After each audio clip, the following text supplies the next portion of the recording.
आणि आता तेही काय उत्तर देत आहेत मला खरोखर माझ्याकडे उत्सुकता होती. मी अध्ययन करत होतो सगळं शास्त्रांचं. एकच तरी उत्तर दिलं, तुला आत्मसाक्षात्कार मिळेल. सांगू केव्हा? ज्या वेळेला मी मरेन त्यावेळेला तुला आत्मसाक्षात्कार. उत्तर दिलं आणि ते त्यांच्या आतल्या खोलीत निघून गेले. मी ज्या वेळेला मरेन त्यावेळेला तुला आत्मसाक्षात्कार होईल. त्यांचे भक्त विचार करायला लागले, चर्चा करायला लागले की महाराजांचं वय किती आहे.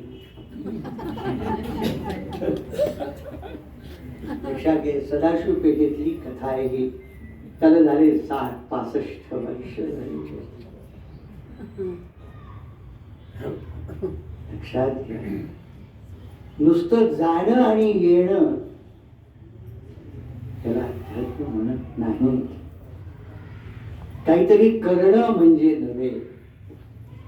आपलं काय चालू लक्षात घ्या की केव्हा तेव्हा गुरु च्या जवळ जाऊन सुद्धा गुरु फार लांब आहे.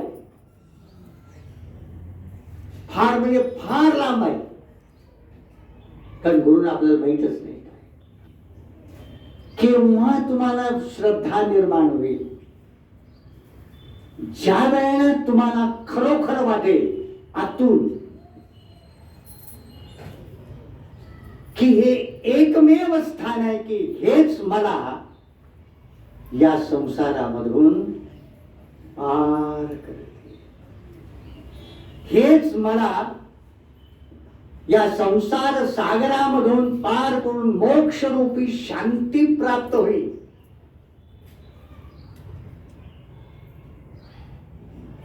हा ज्याला ठाम विश्वास तुमच्या निर्माण होतो तोपर्यंत तुम्ही टॅपिंग करत राहाल, तोपर्यंत तुम्ही विंडो शॉपिंग करत राहाल, पण कधीच तुमची श्रद्धा निर्माण होणार नाही. यती नारायणानंद म्हणून होऊन गेले महाराष्ट्रात.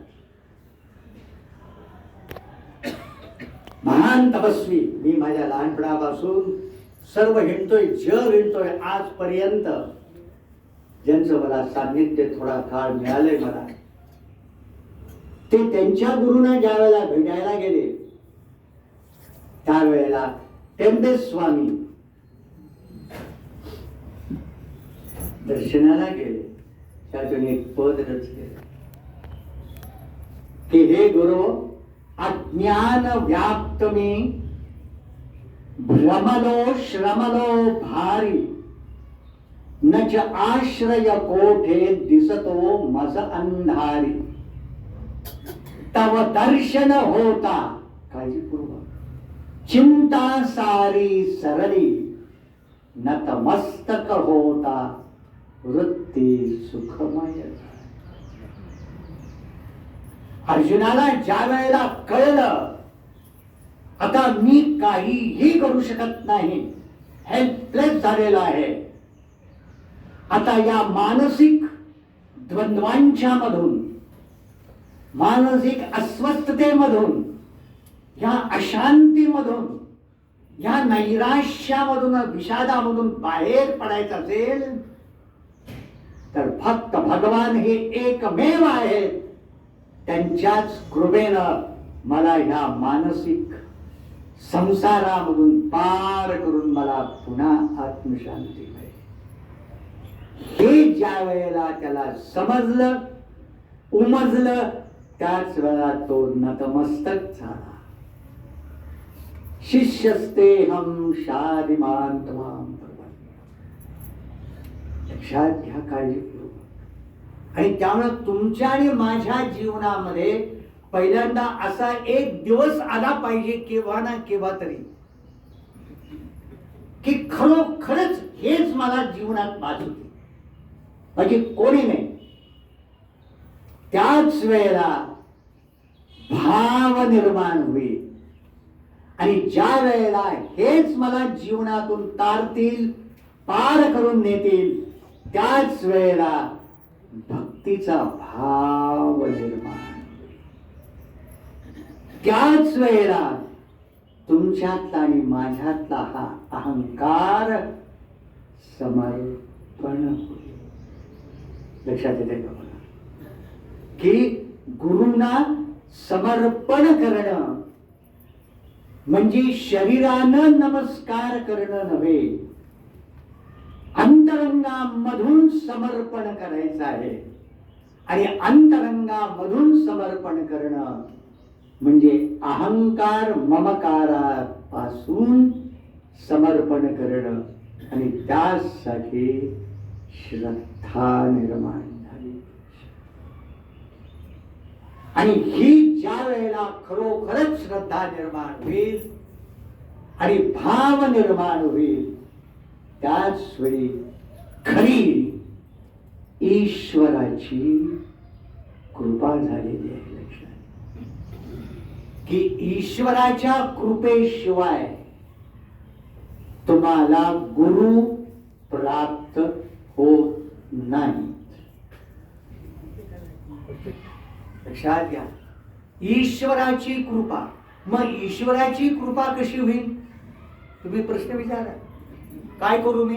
काहीही करता येत नाही. जन्मजन्मांच्या मध्ये केलेली जी तपश्चर्या आहे, जन्मजन्मांच्या मध्ये केलेली जी साधना आहे, जन्मोजन्मी आम्ही बहुपुण्य केले, तेव्हा या विठ्ठले कृपा केली. नामदेव म्हणजे अरे सहज जाता जाता मिळत नाहीये, सहज जाता जाता तुम्हाला गुरु मिळणार नाहीये. आणि सहजपणे जर मिळाले असतील तर सहज नव्हे, त्याच्या मागा अनेक जन्म तुमची तपश्चर्या आहे. एक जन्म नव्हे, 2 जन्म नव्हे. आणि ती तपश्चर्या म्हणजे तुमची साधना आहे. आणि ती साधना म्हणजेच ईश्वरावर श्रद्धा पाहिजे. कशी सुरुवात करतोय, कसा शेवट होतोय लक्षात. गुरूंची कृपा मिळवायची असेल तर ईश्वराची कृपा पाहिजे. आणि ईश्वराची कृपा मिळवण्यासाठी ईश्वरावर श्रद्धा पाहिजे. म्हणून तुमच्या आणि माझ्या जीवनामध्ये काय पाहिजे? सगुण ईश्वराची श्रद्धा निर्माण. खरोखरच की आम्हाला परमेश्वर कोण आहे माहित नाही आहे, कबूल.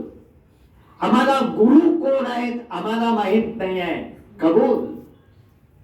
पण निश्चितपणानं ईश्वर आहे. लक्षात घ्या. आहे का? का म्हणलं की शंका आहे. आणि शंका जिथं असते त्यावेळी ईश्वराच्या अस्तित्वाबद्दलच शंका आहे. परमेश्वर आहे, 100% आहे, 1000% आहे, हा तुमचा दृढ विश्वास निर्माण झाला. आणि परमेश्वर आहे हे केव्हा तुम्हाला कळेल सांगा बरं? तुम्हाला असं वाटतं का? मग तुम्ही पहा की तुम्ही जन्माला आल्यापासून तुम्ही ईश्वर ईश्वर करायला लागलाय. केव्हा चालू केलं बघा, नाही का? काय काय आता पुण्याची मंडळी म्हणतात, मला सगळीकडचे म्हणतात, स्वामीजी तुम्ही खूप उशिरा आला हो तुम्ही आमच्या जीवनात, तुम्ही लवकर आला फार बरं झालं असतं. मी मजेने म्हणतो, मी आता पुणेकर चांगलाच झालोय, मलाही भाषा मिळत आहे. अरे तुमच्या जीवनात मी अगोदर झाला असतो तर मी तुमच्यासारखाच झालो असतो. तुम्ही मला तुमच्यातलंच केलं असतं. कधीच भेटणार नाही आणि कधीच येणार नाही. कळलं का? ही लहानपणापासून आहे, पण आता कुठेतरी दिसायला लागले मला. केव्हा तरी जास्ती भेटते आता. तिचा भाऊ सारखा भेटतो अजूनही मला लहानपणापासून. लक्षात घ्या, इतकं सोपं नाही आहे. ईश्वराची कृपा केव्हा होईल? म्हणून काय कळत नाही आम्हाला, काही कळू नये, काही बिघडत नाही. जो तुमचा परमेश्वर आहे, हरकत नाही, लक्षात घ्या. तुम्हाला गुरु कोण आहे कळलं नाही तरी चालेल, मी काही काळजी करू नका, मी स्पष्ट बोलणार आहे, घाबरू नका. पण जो कोण तुमचा आहे, राम भक्त असाल, कृष्ण भक्त असाल, विष्णू भक्त असाल, नारायण भक्त असाल, शिवभक्त असाल, हरकत नाही. जी तुमची जीवनातली अधिष्ठान देवता जी आहे, तुमचं जे आराध्य जे आहे, तोच परमेश्वर आहे. तोच जर परमेश्वर आहे तर काय पाहिजे तुमच्या जीवनात? माझी भाषा मी लहानपणामध्ये शिकलो तेच मी तुम्हाला सांगतो. परमेश्वर ही श्रद्धा आहे. रामदास तुम्हाला प्रश्न विचारला, कोणता तुमच्या जीवनातला टर्निंग पॉइंट? म्हणजे टर्निंग पॉइंट माझ्याकडे काय भानगड नाही आहे, थोडं का काय टर्न नाहीच आहे. मी लहानपणापासून टर्न होऊन आलो इकडे. मार खाल्ल्यानंतर असं होऊ शकत नाही, निराय भकाय बोलणारे बसतात, तसा मी नाही आहे. केव्हा होईल? लक्षात घ्या, ज्या वेळेला मगाशी मी म्हणालो की आमचं तुमचं आणि माझं जीवन जेव्हा सुरुवात झाली ईश्वराकडे जाण्याची, केव्हा? ज्या वेळेला तुम्हाला दुःखाचे आघात झाले, प्रतिकूल परिस्थिती निर्माण झाली, एकामागे भयंकर संकट निर्माण झाली, प्रचंड दुःखाचे आघात व्हायला लागले, तुमच्या अपेक्षेप्रमाणे काहीही घडत नाही आहे, घडलेलं नाही आहे. ज्या वेळेला तुम्हाला कळलं आणि ज्या वेळेला तुम्हाला समजलं की पैसा, ऐश्वर्य, सत्ता, उपभोग हे सर्व मिळालेलं आहे, पण अजूनही आत शांती नाही, हे खरोखर ज्या वेळेला समजेल, जाता जाता नाही, द्या किंवा शांती नाही हो, मग मी काय करू? जा, शनी मंगळ मग आडवे आले, जा तिकडे, अजून भरपूर आहे. शनीकडे जा, मंगळाकडे जा, नेपच्यूनकडे जा, जोशी आहेत, सगळे आहेत, जा. इथलं जायचं नाशिक त्र्यंबकेश्वर, तो आणखीन कोणाला तरी द्या बळी, काही बिघडत नाही माझं. ते तुम्हाला माहित आहे की नाही माहित नाही, मला माहित आहे ना, द्या बळी. एकदा नाही 3 वेळा बळी, आमच्यातले आहेत एक करून 3 वेळा बळी होऊन आले. काय झालं? आहे तिथंच, त्यांनी फक्त पैसे मिळवले 50,000 रुपये ना त्र्यंबकेश्वरच्या लोकांनी, कारण आम्ही विचार केलेला नाही आहे.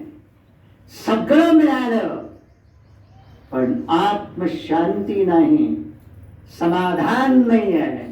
हे ज्या तुम्हाला पुरेपूर कळलं, समजलं, उमजलं, त्याच वेळी तुम्ही अध्यात्माकडं, धर्माकडं, परमेश्वराकडे वळलेल्या, त्याच वेळेला परमेश्वराबद्दलची ओढ निर्माण झालेली आहे. असो तर हे ज्या वेळेला समजेल, त्याच वेळेला तुमचं आणि माझ्या जीवनामध्ये काय करायचं आहे. मग परमेश्वर हीच श्रद्धा, परमेश्वर हीच निष्ठा, परमेश्वर हीच पूजा, परमेश्वर हीच सेवा, परमेश्वर हीच भक्ती नव्हे, परमेश्वर हे जीवन झालं पाहिजे. चालता, बोलता, उठता, फिरता, स्पर्श करताना, जीवन जगताना माझ्या जीवनाचं अधिष्ठान जे आहे ते परमेश्वर आहे. हे तुम्ही आज तुमच्या अंतरंगामध्ये ठेवून जीवन परमेश्वरासाठी जगायचं आहे, करायचं आहे, परमेश्वरासाठी करायचं आहे. प्रत्येक क्षण हा परमेश्वराची सेवा म्हणूनच जगायचा आहे. श्वास घ्यायचा आहे, परमेश्वराचं नामस्मरण करण्यासाठीच करायचं. करताय? विचार करा, मागच्या वर्षी मी बोललोय नामस्मरणाबद्दल, जमेल त्याला किती माळा करू स्वामीची, बरोबर आहे? खोळे का काय तुम्ही? खरंच तुम्ही सगळेजण, माझी भाषा, सगळेजण आपण सगळे काय आहोत? काढू नको, रिटायर झालेले सगळे आहोत. काय काम आहे हो तुम्हाला? माझी भाषा आहे, मी खरंच बोल, आणि मी माझ्या घरात बोललो तर तुम्हाला काही बोलणार काय? या विशेष आहे, सगळे रिटायर, काही काम नाही, पण तुम्ही इतके बिझी आहात. आहात तरी कशावर? सकाळी उठल्यापासून रात्री झोपेपर्यंत सारखा अखंड बनानं, याला सुद्धा कंटाळा येईल, हा सुद्धा तापतो ना. तुम्ही अजूनही काही करत आले. वा वा वा, त्याला पण तुमचं चार्जिंग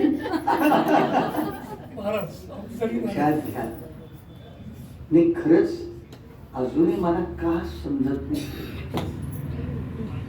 किती रुतले, किती अजूनही मन तेच तेच तेच तेच तेच तेच करतंय, त्याच्यामध्येच आमचं सगळं जीवन जातंय. पण आम्हाला नामस्मरणाला वेळ नाही आहे, आम्हाला शांत बसायला. आत्ताच म्हणाले शांत बसा, 5 मिनिटं शांत बसायला वेळ नाही आहे. आणि जर शांतपणे बसलो ना तर इतका अस्वस्थ होतो, बघा तुम्ही, अस्वस्थ होतो. म्हणजे शरीरानं स्वस्थ झालो की मनानं अस्वस्थ होतो. हे जर सत्य जर असेल, तो किती वेळ आहे तुम्हाला? भरपूर वेळ आहे त्याला. जर वेळ जर असेल तर वेळेचा उपयोग करा अगोदर. म्हणून तरी रात्र दिवस नामस्मरण करा. चालता, बोलता, उठता, बेसताना, स्पर्श करताना सगळं तुमचं जीवन पहिल्यांदा नाममय झालं पाहिजे. गोंदवलेकर महाराजांचं वाचा वाटलं तर हजारो लोक जातात, पण आहे तिथेच आहे. जावा हो, श्रद्धा असू दे, पण मी किती अनुसरण करतोय? नाही करत, फक्त बोलतो, करत नाही. केल्याने होत आहे रे, आधी केलेच पाहिजे. आम्ही बोलतो खूप आणि करतो कमी, त्याच्यापेक्षा बोलणं कमी आणि करणं जास्त पाहिजे. हे जर जास्त रात्र दिवस ज्या वेळेला कराल, त्याच वेळेला आज त्या नामस्मरणानं म्हणा, परमेश्वराच्या भक्तीनं म्हणा, परमेश्वराच्या सेवेनं म्हणा, अखंडपणानं ज्या वेळेला जगाल, आपोआप तुम्हाला फळ मिळेल. मिळालंच पाहिजे. मी म्हणणार आहे काय, आज जी तुमच्या मनाची सारखी घोडदौड बाहेर आहे, तुमचं मन सारखं बहिर्मुख आहे, सारखं विषयांचं चिंतन करते, डोळे झाकले तरी विषयांचं चिंतन करते. रामनाम येत नाही आहे, विषय नाम येतोय. हे सगळे विषयांचं आकर्षण, विषयांची आसक्ती, विषयांची भोग लालसा कमी कमी कमी व्हायला, हे झालंच पाहिजे. परमेश्वर इतका सहजासहजी मिळत नाही, लक्षात घ्या. गुरूंची कृपा सहजासहजी होत नाही, होणार नाही आहे. एक आणखीन एक दृष्टांत सांगतो, प्रसंग सांगतो मी तुम्हाला. काय, पुण्यातलेच महान योगी माहित आहे, गुरवणी महाराज. चालेल ना अजून बोललो तर? गुरुजी महाराज त्यावेळेला आम्ही लहान होतो आणि नरसोबाची वाडी जवळच होती. सांगलीला आम्ही जायचो. मी आणि एक माझा मित्र, आज तो इथं नाही आहे पण इथं पुण्यातच आहे तो. आणि हे गुरुनी महाराज दर पौर्णिमेला तिथे यायचे. दत्त महाराज स्थान आहे ते, महान सिद्धपुरुष. आणि त्यामुळं ते येणारे सगळ्यांना माहीत असायचे. तिकडच्या भागातले पंचक्रोशीतले सगळे भक्त होते. ते काहीतरी सांगायचे, महाराज असं आहे हो, महाराज तसं आहे हो, महाराज मला असं होतं, माझी कंबरच दुखतो, महाराज काय करू, महाराज माझा नातू असा आहे हो, माझा हे आहे हो, माझं हे सगळे चालत आहे, सगळे असंच चालेल. आणि महाराजांचं एकच, दत्त महाराजांचा अंगारा असायचा, घ्यायचे असे मी बरोबर एक मंत्र लाव, सगळे इथे होईल व्हायचं. कारण त्यांचे सिद्धपुरुष आहेत. तुम्ही आम्ही अंगारे तर काही व्हायचं नाही, पण त्यांनी दिलं तर बरोबर होतं. लक्षात घ्या. एक दिवस असा होता, मी बसून अगदी लहान होतो शाळेत, असं चाललेला होता.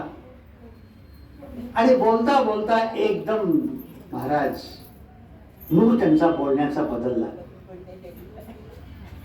आणि बदलल्यानंतर एकदम ते म्हणाले सगळ्यांना,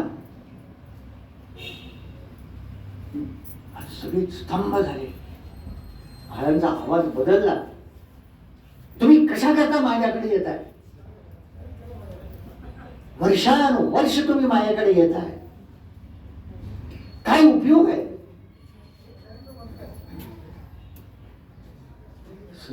काय झालं काय आज? महाराज थांबले ते एक क्षणभर आणि ते म्हणाले, अरे वर्षानुवर्ष तुम्ही तेच तेच तेच तेच सांगताय आणि त्याला मी उत्तर देतोय आणि तेच मी तुम्हाला देतोय, अंगारा देतो, तुमचं बरोबर आहे. त्यांचं वाक्य आहे.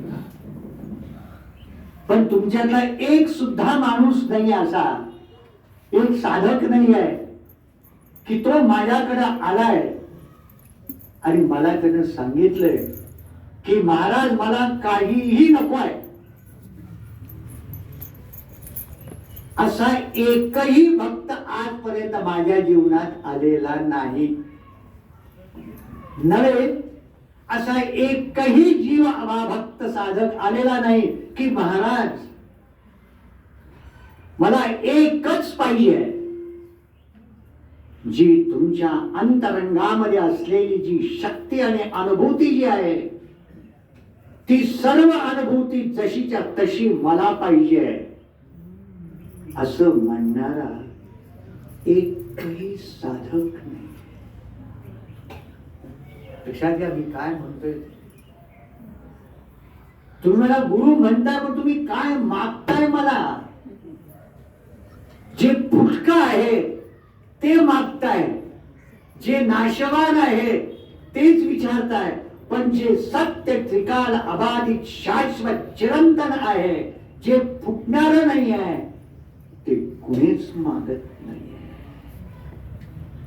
काय दुर्दैव आहे.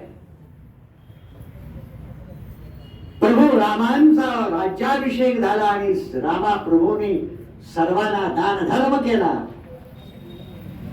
परंतु मारुतीरायाला काहीही त्यांनी दिलं नाही. हे सीतामाईने पाहिले, सगळ्यांना ती गोष्ट नाही.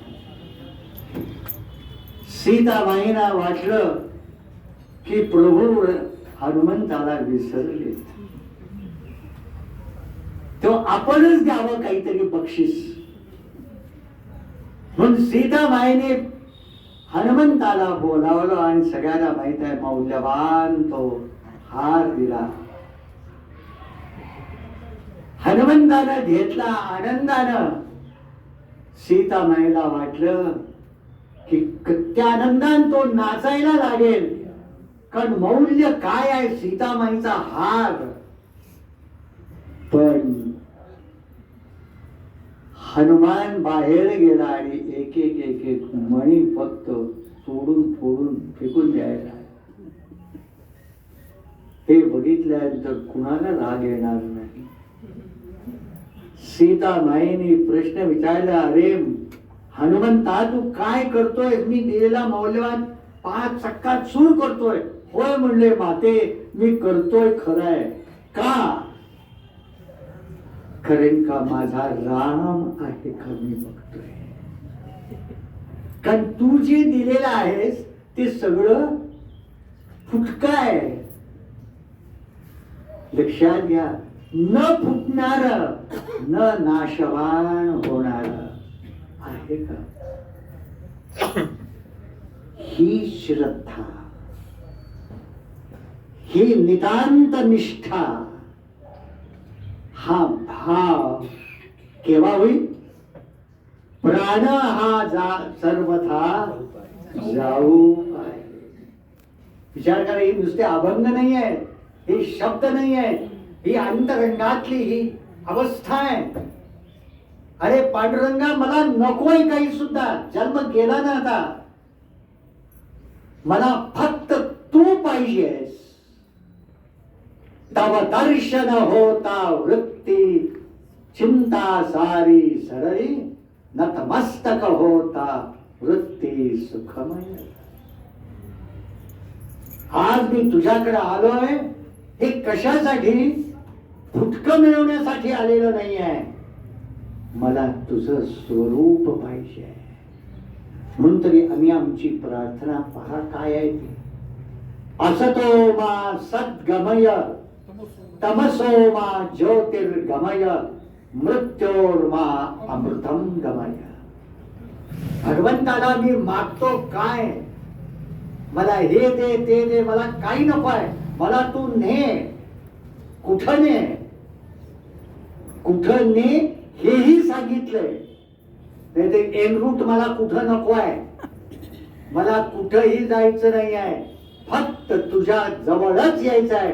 नव्हे तुझ्या स्वरूपालाच प्राप्त व्हायचं आहे. नव्हे तुझं स्वरूपच मला पाहिजे.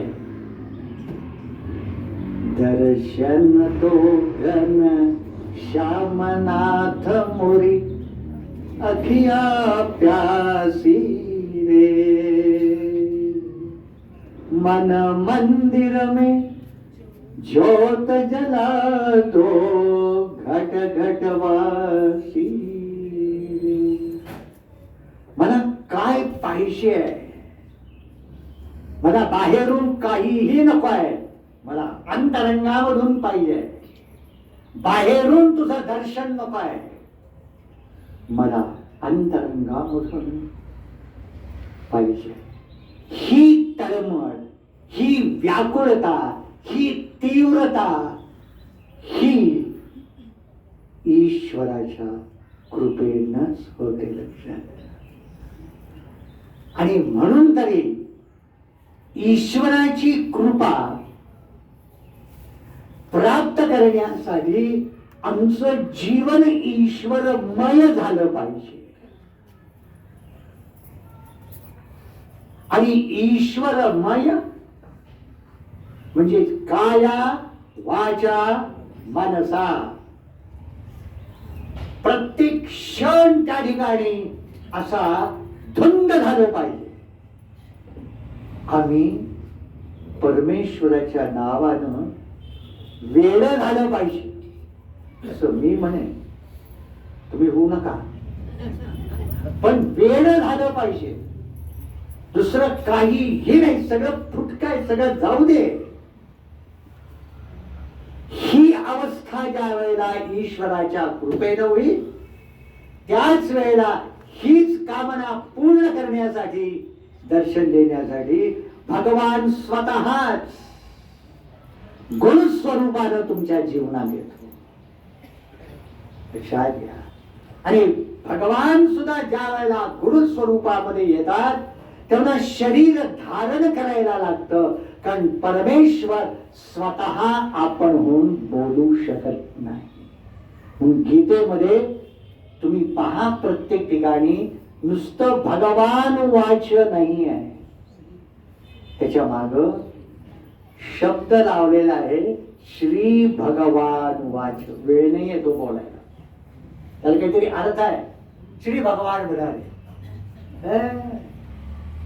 भगवान म्हणाले. अरे भगवान कशी बोलतील? भगवान त्यांना बोलताच येणार नाहीये. भगवान जर सर्वव्यापी जर असतील, सर्व शक्तिमान जर असतील, संपूर्ण विश्वामध्ये अंतर्बाह्य व्याप्त जर असतील, तर भगवान बोलतील कसे? आणि भगवान जर बोलायचे झाले तर त्यांना काय केलं पाहिजे? शरीर धारण केलं पाहिजे. आणि शरीर धारण केल्यानंतरच तेच भगवान. कोण कोण भगवान? मगाशी मी म्हणालो, गुरु स्वरूपामध्ये येऊन म्हणतात, अरे मूर्खा, मी कोण? मनोबुद्धी अहंकार चित्तानिना. तू याला पकडलेस, मी कोणतरी निराळच आहे. ज्याला बघतोस तो मी नव्हे. नाटक होत तो मी नव्हेच. नामदेवांना सांगितलं, ज्या पांडुरंगाला तू सारखा खायला घालतोय, नैवेद्य दाखवतोय आणि मी खातोय, हा मी नव्हेच.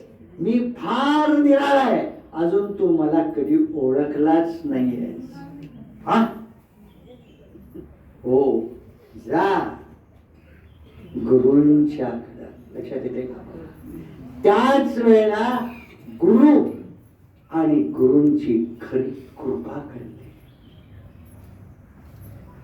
कृपा डोळ्यानं दिसत नाही,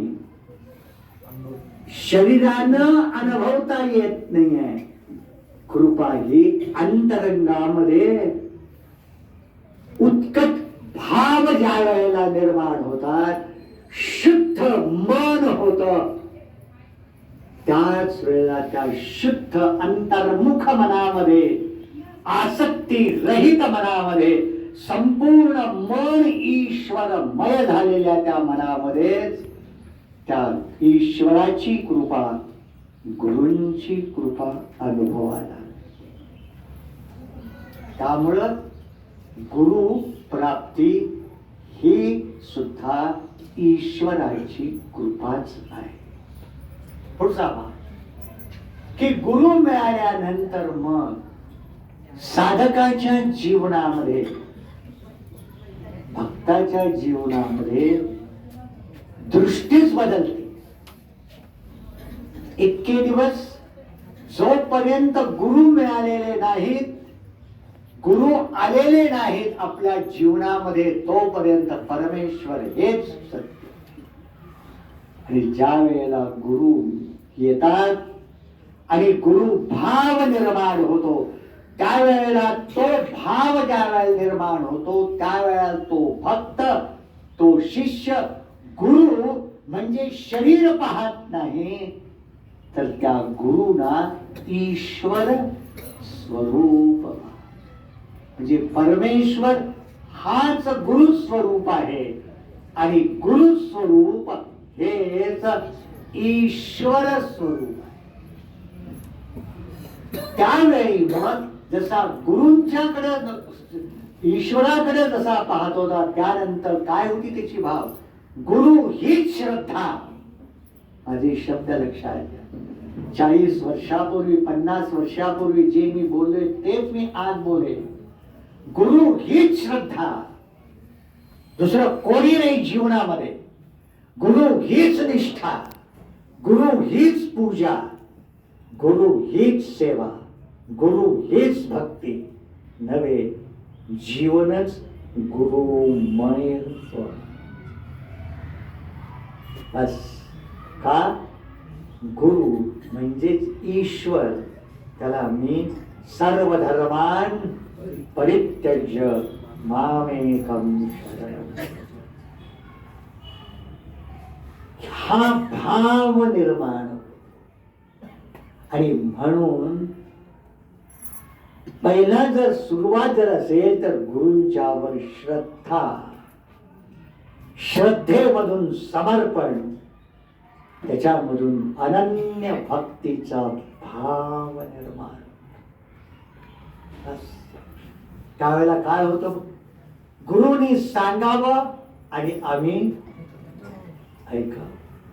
का हा प्रश्नच नाही. लक्षात घ्या काळजी बरोबर. का हा प्रश्नच नाही आहे. का विचारणारा मी कोण? मी कोण आहे?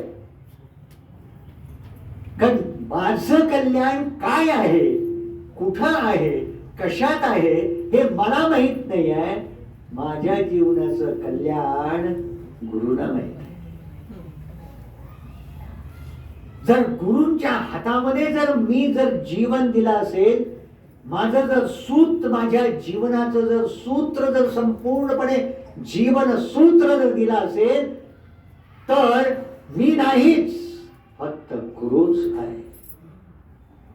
कल्याण स्वामी आणि समर्थ. कल्याण स्वामींचं तुम्ही चरित्र वाचा जर मिळालं नसेल तर. कल्याण स्वामी लहान असतानाच समर्थाना शरण गेले आणि सगळं सांगत नाही, समर्पण झाल्यानंतर शेवटपर्यंत समर्थाने शरीर ठेवलं नव्हे, नंतर तुम्ही सांगत नाही तर कल्याण स्वामीने शरीर ठेवेपर्यंत त्यांचं अंतरंग फक्त एकच होतं, समर्थमय होत. माझी कथा तुम्हाला माहित आहे सगळ्या. म्हणून तरी कल्याण हे कल्याणच होते, दुसरं कोणीच शक्य नाही. कारण ते स्वतः नव्हतेच, समर्थमय झाले.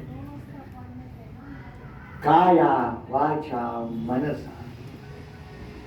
आणि त्यावेळेला मग आमच्या जीवनाची दृष्टीच बदलते, जीवनाचं अधिष्ठान बदलतं, जीवनाचं आराध्य बदलतं, जीवनाचा भाव बदलतो. त्यावेळेला मी माझ्यासाठी जगत नाही, मी माझ्या गुरूंचं भक्त. यामुळं काय होतं, गुरुच मला सगळ्यामधून पार करतात.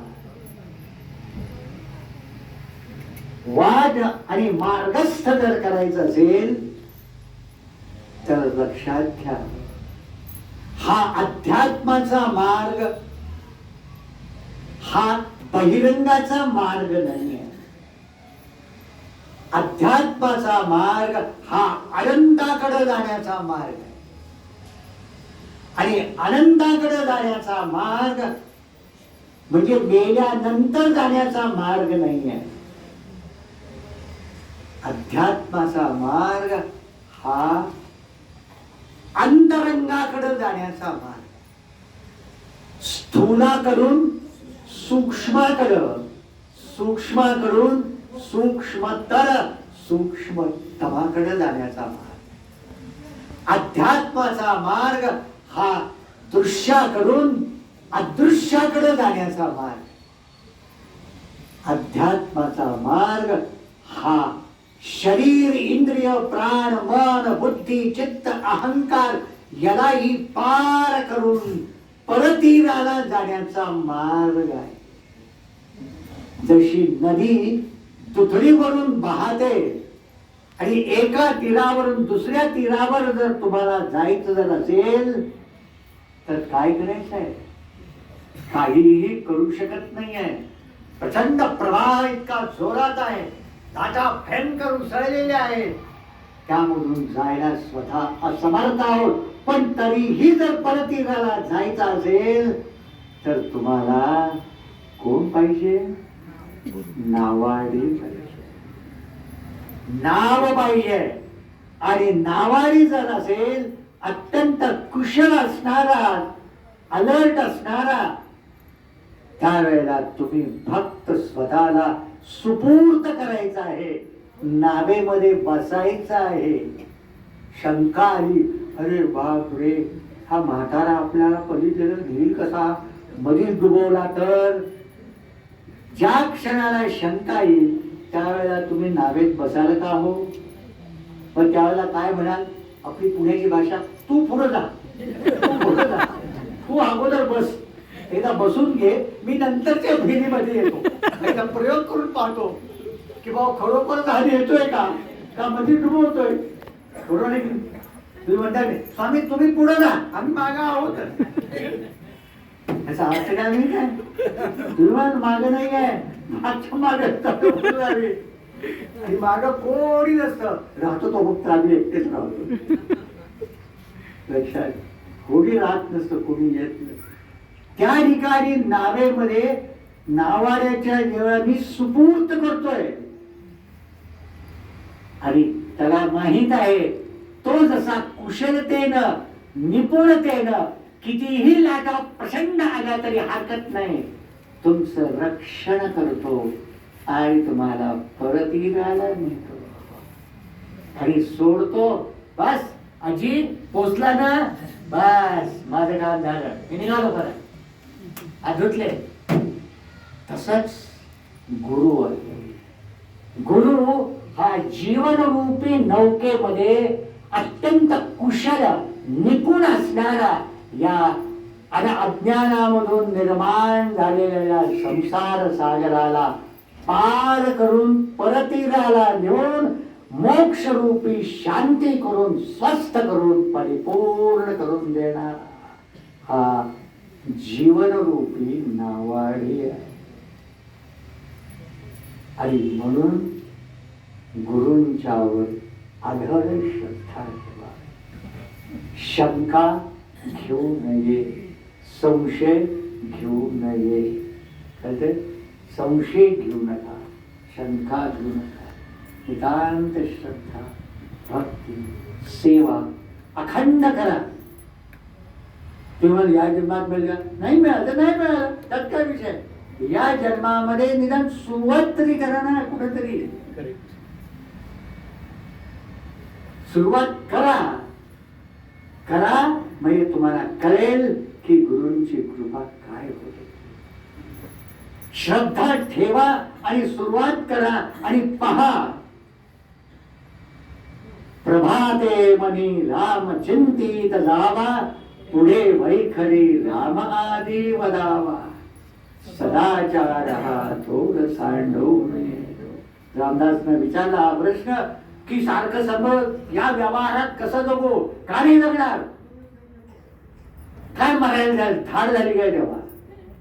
मी म्हणतो का नाही, सुरुवात कर. अशक्य काहीही नाही.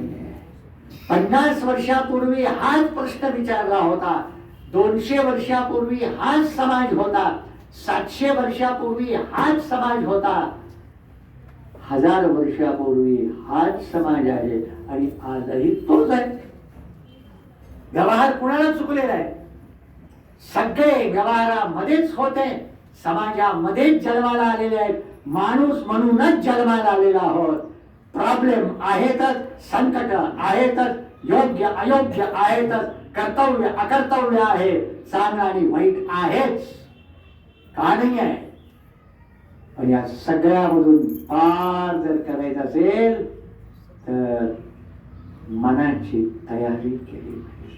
म्हणून भगवान एका ठिकाणी म्हणतात, अरे बापरे एक वाजून गेलं देव, ते वाज चांगला जर म्हणायला लागलाय. तुमचं लक्ष तिकडे असेल बहुधा. आता काय ठीक आहे ठीक आहे ठीक आहे, आता सब बोलतो. काही म्हणत होतो बघू तरी याला कुठं होता भगवान म्हण. कुणाला म्हणले? अर्जुनाला.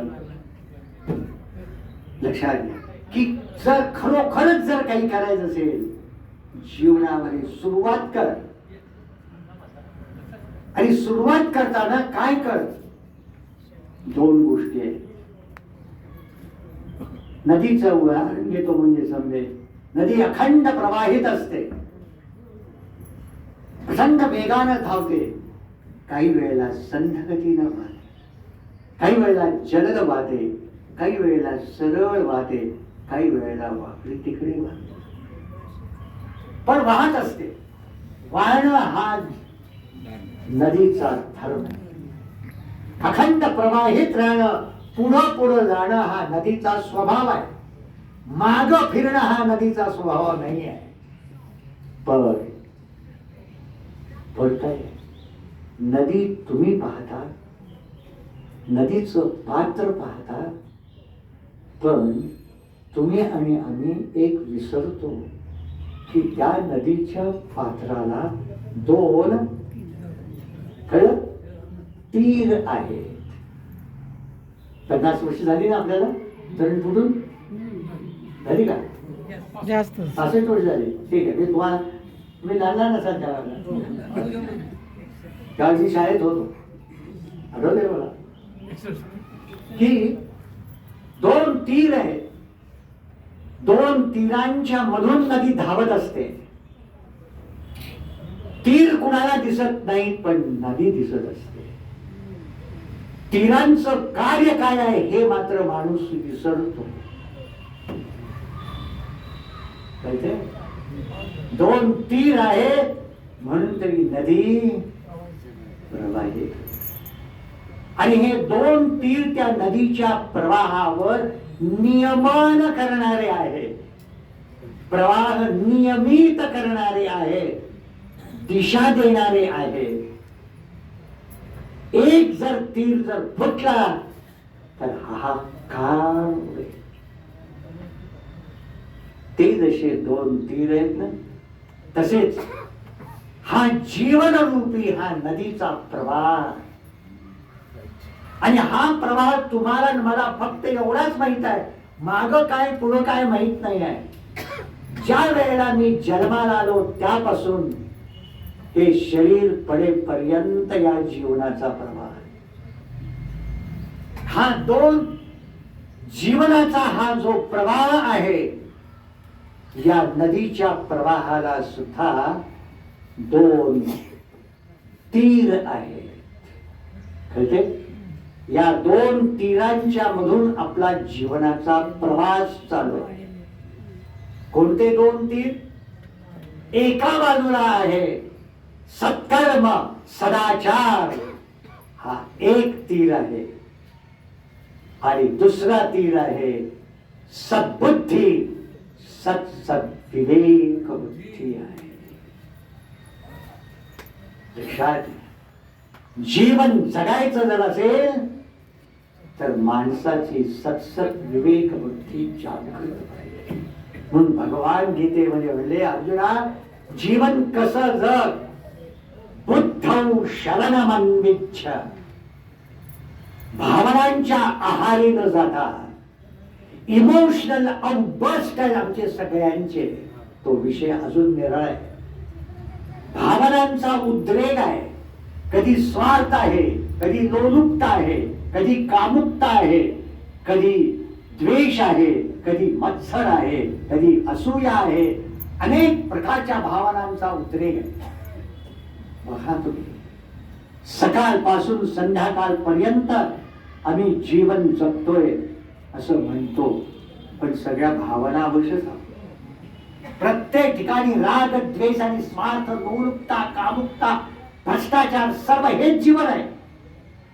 आणि लॉजिक आम्ही देतोय, बुद्धीनं तर्क वितर्क देतोय, हेच कसं योग्य आहे. महामूर्ख आणि गाढव आहोत आम्ही. आमची बुद्धी गहाण टाकलेली आहे. आणि अविवेकाने, अविचारानं, भ्रष्टाचार आणि वाममार्गाने जाऊन जा मिळव भोग, पण हे सर्व तुझा नाश करणार आहे. हे निर्विवाद सत्य आहे. लक्षात, पैसा, ऐश्वर्य, सत्ता, उपभोग 2 दिवस बरे वाटतील, पण तेच तुला अंतिम जीवनामध्ये जेव्हा जाशील त्यावेळेला जीवनातली शांती संपूर्णपणे नाश करते. सुख, आनंद, समाधान साता समुद्राच्या पलीकडे जाईल.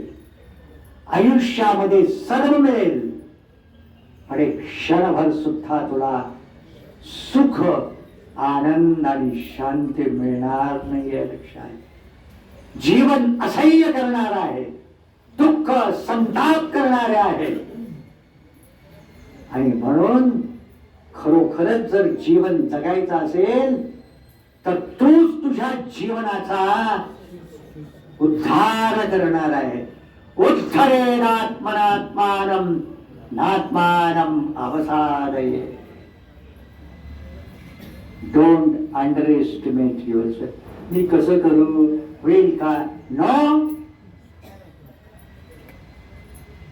बुद्धी दिलेली आहे, विचार करण्याची शक्ती दिलेली आहे, आणि या अलौकिक आणि दुर्मिळ शक्तीनं योग्य काय आणि अयोग्य काय, कर्तव्य काय आणि अकर्तव्य काय, सत्कर्म सदाचार काय आणि दुष्टाचार काय विचार कर. आणि जे जे अयोग्य आहे, जे जे अकर्तव्य आहे, जे जे अधःपतनाला कारण आहे, त्याग कर. आणि सदाचार हा थोर सांगून येतो. तू जर खरा जर साधक असशील, खरा जर विवेकी असशील, विचार करणारा असशील, तर कधीही सद्बुद्धी सद्विवेकी बुद्धीला टाकू नकोस. जागृत ठेव आणि योग्य मार्गाचा आचार धर्म, कर्तव्य कर्म, सत्कर्म सदाचाराचं जीवन जगत एक समर्पण शुद्ध काया वाचा मनसा श्रद्धा भक्ती सेवा या भावानं ईश्वराची सेवा कर, गुरूंची सेवा कर. आपोआप तुला मार्ग मिळेल. तेच अडथळे आणि संकट काढतील आणि तेच तुझ्या श्रद्धेची परीक्षा पाहत पाहत तुला या संकटांच्या मधून पार करून त्या आत्मशांती पर्यंत घेऊन जातील. आणि म्हणून अर्जुना, काहीही करू नकोस आयुष्यात. जर काही करायचं असेल तर गीतेच्या शेवटी भगवान म्हणतात, तमेव शरणं गच्छ सर्वभावेन. फक्त एकच, ईश्वराच्या कृपेनं जर तुला गुरूंची प्राप्ती, जर एखादी चांगली व्यक्ती तुझ्या जीवनामध्ये खरोखरच जर मार्ग दाखवणारी, विचार प्रवृत्त करणारी, निस्वार्थ मनानं निसंग मनानं तुला प्रेरणा देणारी जर असेल तर श्रद्धा भक्ती सेवेनं अनुसरण कर आणि तोच तुझ्या जीवनाचा उद्धार. हेच सर्व शास्त्राचं सार आहे, सर्व संतांच्या उपदेशाचं सार आहे, हेच आमच्या जीवनाचं सार. आणि म्हणून सर्व त्या गुरु परंपरेला प्रार्थना करतो की निदान आमच्या जीवनामध्ये ते स्फुल्लिंग निर्माण होऊ दे. नुसत्या माना डोलू नका, नुसतं होय म्हणू नका, आता प्रसाद फार चांगला होता म्हणू नका. काही त्याला महत्व नाही आहे, खरंच काही महत्व नाही आहे. खरा प्रसाद हा नाही आहे. खरा प्रसाद, प्रसादे सर्व दुःखानां हानिरस्योपजायते, तो खरा प्रसाद आहे. तो भगवंतानं तुम्हा सर्वांना द्यावा, एक क्षणभर तरी का होईना द्यावा, एक अनुभूती द्यावी आणि जीवनाची दृष्टी बदलून जीवन एक कृतार्थ करावं ही प्रार्थना करतो. आणि इथंच मी माझ्या वाणीला विराम देतो. ओम तत्सत.